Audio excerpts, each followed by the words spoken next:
आनंद ऑफिसवरून आज लवकर आला. तो घरी आला तर राधिका आज नटून थटून बसलेली होती. राधिका, तू खूप छान दिसत आहे. कुठे जाणार आहेस का? राधिका म्हणाली, अरे मी नाही जाणार. आपण दोघे मिळून माझ्या माहेरी जाणार आहोत. आईने फोन करून आपल्या दोघांना बोलवलं आहे. पण राधिका, मला नाही जमणार ग. का? काय झालं? अगं, मला एकदा विचारायचं तरी. मला आज नाही जमणार यायला तुझ्यासोबत. कारण 2 दिवस झाले माझ्या आईची तब्येत खराब आहे आणि त्यासाठी मुंबईतल्या सगळ्यात मोठ्या डॉक्टरांची अपॉइंटमेंट घेतलेली आहे. त्यासाठी मी आज लवकर आलो आहे. अहो, बरोबर आपल्याला कुठे जायचे असल्यावर तुमची आईची तब्येत कशी काय बिघडते? तुम्हाला मी एवढे महागातली साडी घालून दागिने घालून बसलेली दिसत नाही का? मुद्दाम महागातली एवढी छान नटलेली पाहिल्यावर तुला फोन करून सांगायला असेल की मला दवाखान्यात जायचंय. राधिका, तुला जे वाटते तसं काही नाही. मी स्वतःहून डॉक्टरांची अपॉइंटमेंट घेतली आहे. आईने मला यातलं काहीच सांगितलेलं नाही. पण तुझी आई तर सतत आजारी असते. त्यांना आपलं सुखच बघवत नाही.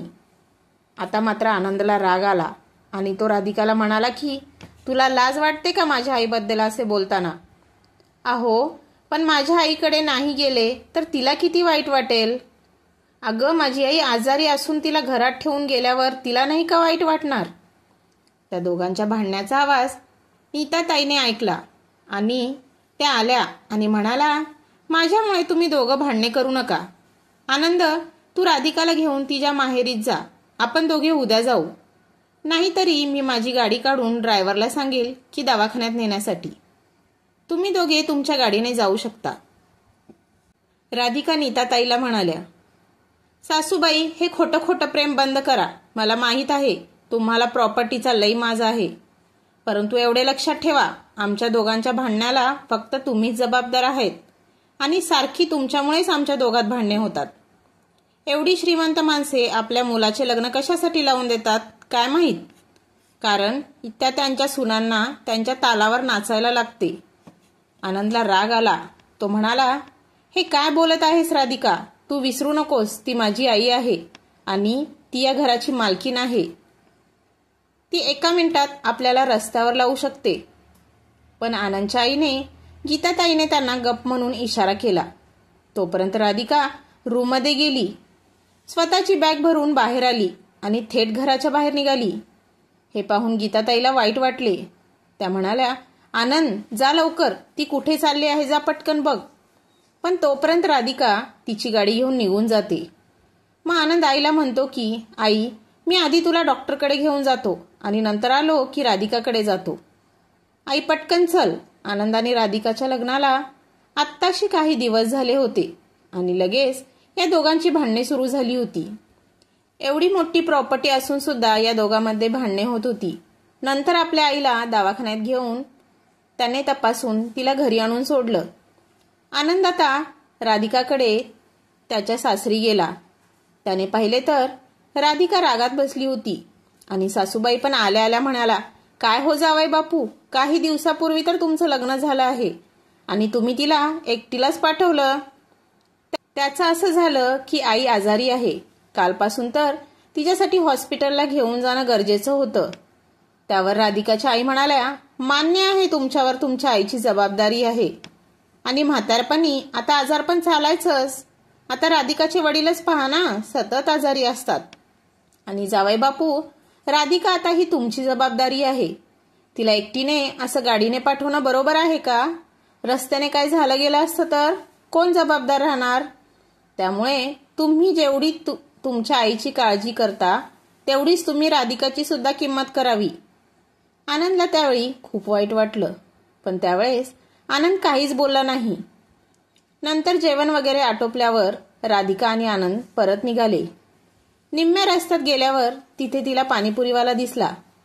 राधिका आनंदला म्हणू लागली की आनंद, मला पाणीपुरी खाऊशी वाटते, इथे गाडी थांबव. आनंदचा मूड ऑफ होता, पण आता जर तिला नाही म्हटलं तर याच्यावरून अजूनही तमाशा करेल. त्यासाठी आनंद तयार झाला. दोघांनी मिळून पाणीपुरी खाल्ली आणि आनंदने आईसाठी सुद्धा पार्सल पाणीपुरी घेतली. पण त्याच्यावर राधिका आनंदला म्हणाली की आनंद, आपण दोघांनी तर पोट भरून पाणीपुरी खाल्ली आहेत, मग ही पाणीपुरी कशासाठी पार्सल घेत आहे? राधिका, माझ्या आईला सुद्धा पाणीपुरी खूप आवडते, त्यासाठी मी हे पार्सल घेतलं आहे. परंतु यावरून राधिकाला राग येतो आणि ती म्हणते, तू सारखं तुझ्या आईला मध्ये का आणत असतोस?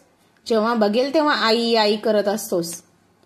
त्यांच्यासाठी प्रत्येक वस्तू खरेदी करणं गरजेचंच आहे का तुला? तुला थोडं फार तरी कळतं का नाही? बायकोमध्ये आणि आईमध्ये फरक असतो. राधिका, हा काय मूर्खपणा चालवला आहेस? अगं, माझं लग्न झालं म्हणून काय झालं? माझ्या मनातली आईची जागा कधीच कोणी बदलू शकणार नाही. असं तुला वाटतंय की मी तिला परकेपणाची जाणीव करून द्यावी? मी तिला विसरून जावं असं तुला वाटतंय का? त्यावर आनंद राधिकाला म्हणाला, तू ज्याचा विचार करत आहे ते कधीच शक्य होणार नाही. कारण एक वेळेस मी तुला सोडेल, पण माझ्या आईला मी कधीच सोडणार नाही. तुला असं वाटतं की नवऱ्यावर फक्त आणि फक्त बायकोचाच हक्क असावा का आईवर नाही? राधिका पण त्याच्याबरोबर म्हणाली, मलाही आवडत नाही सारखं तुझ्या आईचं नाव माझ्या पुढे काढत असतोस. तू फक्त माझा विचार करायला पाहिजे. आणि आता तुझं लग्न झालं आहे, त्यामुळे तू फक्त माझाच आहेस, तुझ्या आईचा नाही. आणि आता तुझ्यावर फक्त माझाच अधिकार आहे. असं म्हणून ती पाठीमागच्या सीटवर जाऊन बसली. आनंदने पण तिला समजावण्यात वेळ घालवला नाही. घरी आल्यावर राधिकाला समोर सासूला बघून एक शब्द सुद्धा बोलली नाही आणि सासू समोर पाय आपटत आपटत आतमध्ये निघून गेली.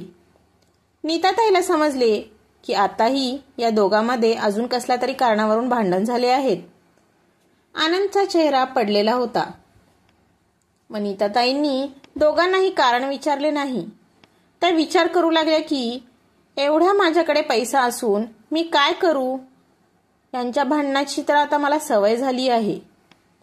नीताताई त्यांच्या बेडरूममध्ये जाऊन झोपल्या आणि आनंद पण जाऊन झोपला. परंतु त्याला झोपच लागत नव्हती. काही दिवसापूर्वीच आनंदचं लग्न झालं होतं. राधिका तिच्या आईवडिलांची एकुलती एक मुलगी असल्यामुळे लाडात वाढलेली होती. त्यामुळे तिचा स्वभाव हट्टी होता. आनंद बाहेरून आला तरी आईपाशी जाऊन बसायचा किंवा आईला कुठे बाहेर घेऊन गेला तरी ते राधिकाला बिलकुल आवडत नसायचे. आणि याच कारणामुळे ती आपल्या सासूवर आणि आनंदबरोबर भांडण करायची. आणि नवलाईची गोष्ट म्हणजे या भांडणात राधिकाची आई सुद्धा तिला मदत करायची. आनंद आणि राधिकामध्ये सतत भांडणे व्हायची. ती भांडणे घेऊन राधिका तिच्या आईजवळ जायची आणि राधिकाची आई उलट आनंदला चुकीची समजायची.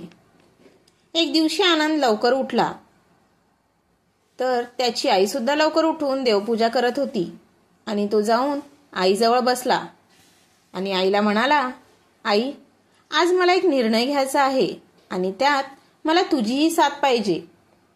आई, आपण गेले 5-6 महिने राधिकाच्या वागण्यावर खूप डिस्टर्ब झालो आहोत. तर आपण दोघे मिळून तिला चांगला धडा शिकूया का? त्यासाठी तू माहेरची साडी या पिक्चरमधल्या सासूप्रमाणे वागायला पाहिजे. त्याच्यावर नीताताई म्हणाला, असू दे रे आनंद, ती लहान आहे, समजेल हळूहळू.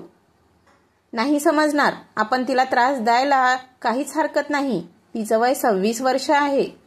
या वयात तर प्रत्येक गोष्टीची समज असतेच, आनंद म्हणाला. आई आणि तिच्या माहेरची माणसं सुद्धा तिच्या बाजूनेच बोलत आहेत. आता थोडक्यातच तिला समजवले नाही तर ती आयुष्यभर माझ्या डोक्यावर मिरा वाटेल. पण आई, हे तुझ्याशिवाय शक्य नाही. मला तुझीच मदत पाहिजे. नीताताई पण तयार होतात.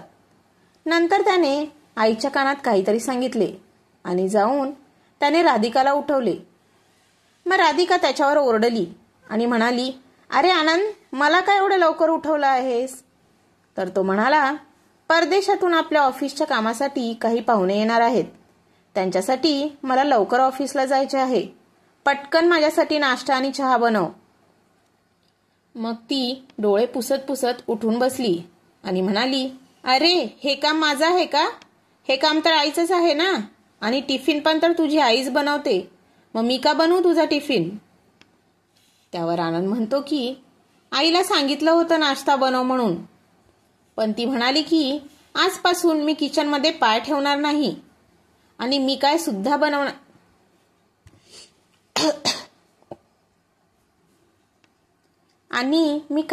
बनवणार नाही. हे ऐकून तर राधिकाचं डोकंच फिरलं. अरे त्यांना तर लई पुळका आहे ना की स्वयंपाक बनवायचा, मग आज काय झालं? ते काही का असेना, पण राधिका आज तुलाच नाश्ता बनवावा लागेल, आनंद म्हणाला. तूच म्हणते ना लग्न झाल्यावर नवऱ्यावर फक्त बायकोचाच अधिकार असायला हवा.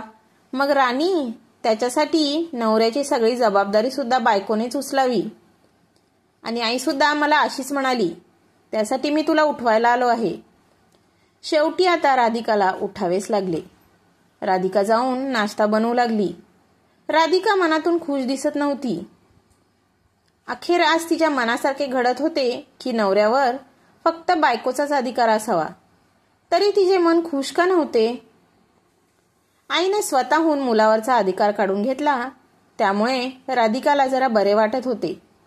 आज आनंदाने राधिका आनंदची सगळी कामे करत होती. संध्याकाळी आनंदसोबत फिरायला जाण्याचा राधिकाचा प्लॅन ठरला. संध्याकाळी आनंद ऑफिसवरून आला आणि राधिका टेरेसवर काहीतरी काम करत होती म्हणून गेली होती. तिचा मोबाईल रूममध्ये होता. त्या मोबाईलवरती तिच्या आईचा फोन आला होता. तिच्या आईचा फोन आला आहे म्हणून आनंदने तो फोन कट केला आणि मोबाईल स्विच ऑफ करून ठेवला. नंतर हे दोघे बाहेर हॉटेलमध्ये गेल्यावर तिच्या आईचा फोन आनंदच्या फोनवर येतो. इमर्जन्सीसाठी फोन केला असेल असे त्याला वाटल्यामुळे त्याने काळजीने फोन उचलला, पण तसे काहीच नव्हते. त्या म्हणाल्या की इमर्जन्सीसाठी फोन केला असेल का, त्यामुळे त्याने काळजीने फोन उचलला, पण तसं काहीच नव्हतं. त्यामुळे तो म्हणाला की आता आम्हाला डिस्टर्ब करू नका, आम्ही बाहेर जेवण करण्यासाठी आलो आहो, असं म्हणून त्याने फोन ठेवून दिला. राधिका वॉशरूमला गेली होती. नंतर माघारी येते आणि आनंद तिला तुझ्या आईचा फोन आला म्हणून सांगत नाही. राधिकाला पण खूप भूक लागलेली असते, त्यामुळे पण ती तिचा मोबाईल चेक करत नाही की तो स्विच ऑफ आहे. जेवण झाल्यावर जेव्हा तिने तिचा मोबाईल हातात घेतला तेव्हा आनंद मुद्दामून म्हणाला, हे काय ग राधिका, माझ्याकडे बघ ना मी काय म्हणतो आहे. ते मोबाईल पहिला खाली ठेव बरं. आनंद, तू आता खूप बदलला आहेस बघ, आणि हे माझ्यासाठी खूप चांगले आहे, असं म्हणून ती त्याच्याकडे प्रेमाने पाहू लागली. त्या दोघांनी खूप गप्पा मारल्या. आज पण त्यांनी बाहेर पाणीपुरी खाल्ली, पण त्याने आईसाठी पाणीपुरी घरी पार्सल घेतली नाही. हे पाहून राधिकाला खूप आनंद झाला. ती विचार करू लागली की खरंच आनंद आता हळूहळू माझ्या मुठीत येऊ लागला आहे. नंतर ते दोघे घरी आले. तिने पाहिले तर तिचा मोबाईल स्विच ऑफ होता. तिने मोबाईल ऑन केला तर आईचे 10-12 मिस कॉल होते. अरे च्या, आईने एवढे फोन कशासाठी केले असेल? हे नेमकं आनंदने पाहिलं. आनंद म्हणाला, अगं राधिका, मी सांगायचंच विसरलो तुला. आईचा फोन माझ्या मोबाईलवर आला होता. त्या फक्त म्हणत होत्या की राधिका कशी आहे एवढंच विचारण्यासाठी फोन केला होता, आणि असं म्हणून त्यांनी फोन ठेवला. मग राधिका म्हणते, बर मी फोन करून विचारते तिला.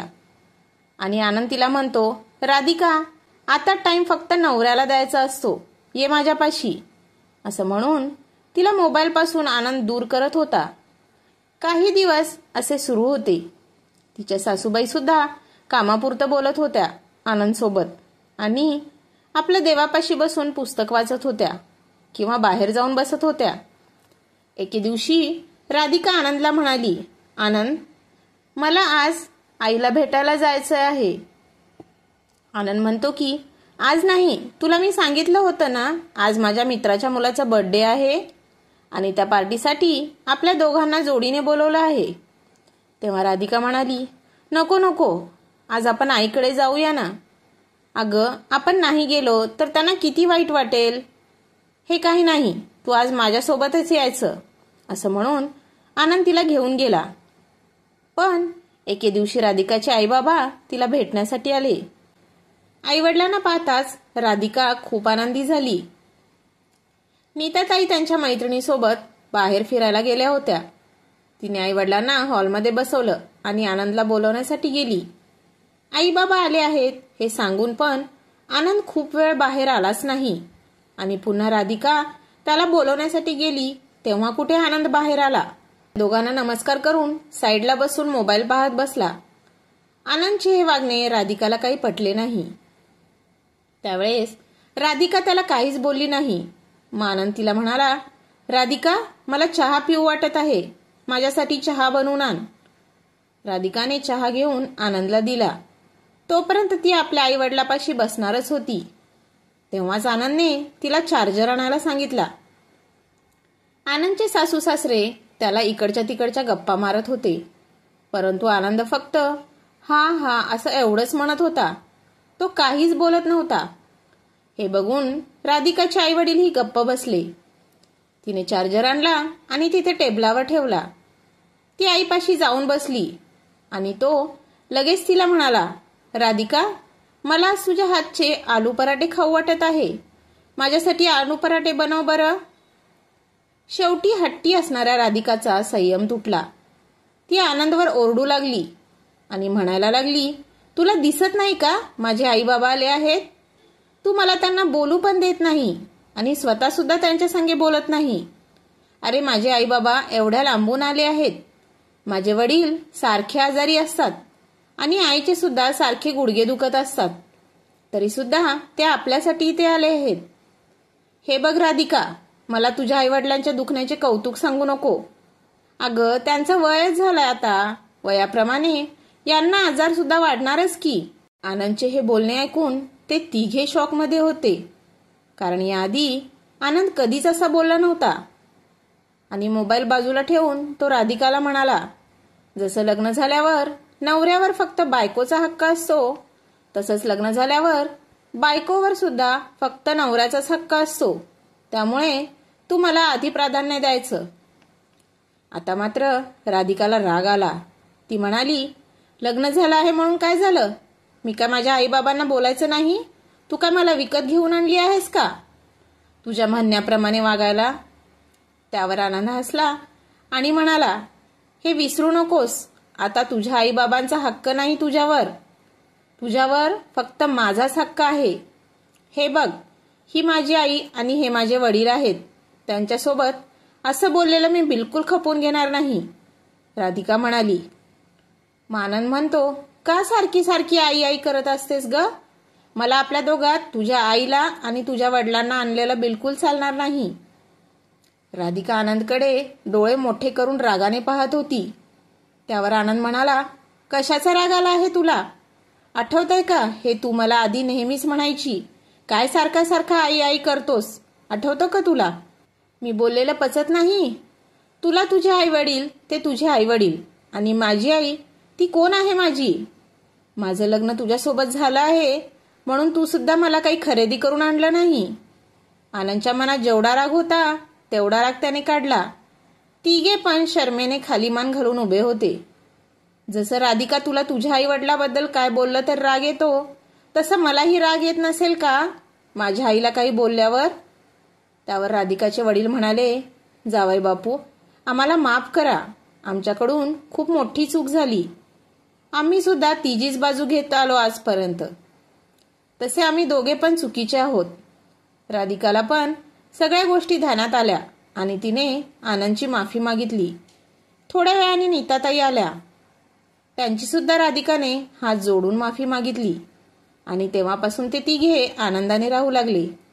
तर मित्रांनो, ही कथा तुम्हाला कशी वाटली ते कमेंट बॉक्समध्ये जरूर सांगा. तुम्ही जर चॅनलवर नवीन असाल तर चॅनलला सबस्क्राईब करायला विसरू नका. धन्यवाद.